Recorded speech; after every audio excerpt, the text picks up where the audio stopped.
بسم الله الرحمن الرحيم. هستن aan idin duubi doono magaceeda waxa la yiraahdaa adduunyo markaa dhageysi wanaagsan.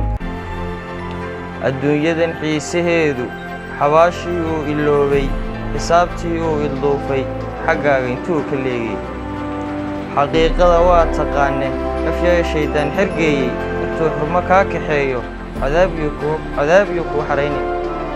dunida xamiloo dhibkeeda xambaaro waayaheeda hadduu arrin kaa xumaado adoon ka tagayn xaq dhowrka xaqiisa wanaag ku raadi dadkuna maxa loo dhammaane barbaa jira uu xiskoodu intuu ku xumeeyo doono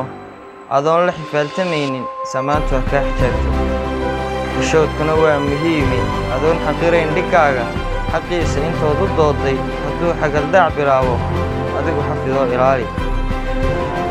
intaad gaal xeeladiisa intaad xifadiisa faani intaad xaysiin warkiisa qabsoo xadhiggaa islaamka xidhiidhka ilaahay xooji qof baa jira aad xogtiisa intood xafidood u dhowrtay isana xadhig ugu dabaaya xilliga kula eeganaya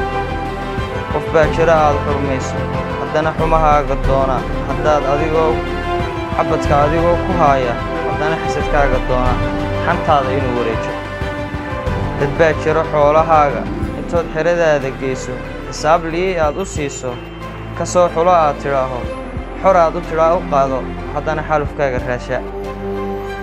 dadka hadal xumaan iyo holla doonan xadhigoyn oo xeeladayn iyo ha ku dayn xariiq kale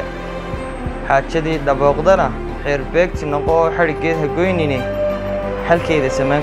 xilligaynu joognaa waa duni la xaadhoo wanaag lagu xasuustiyo qomo qiimo loogu xiisaba xaashe ma yaallaan intaad xaabsa leedahay dhiidkaagu xoomayo eedu xaadir leedahay ee duni u xidhan tahay xaqu yaanu ku iman markaas ay ku dhan tahay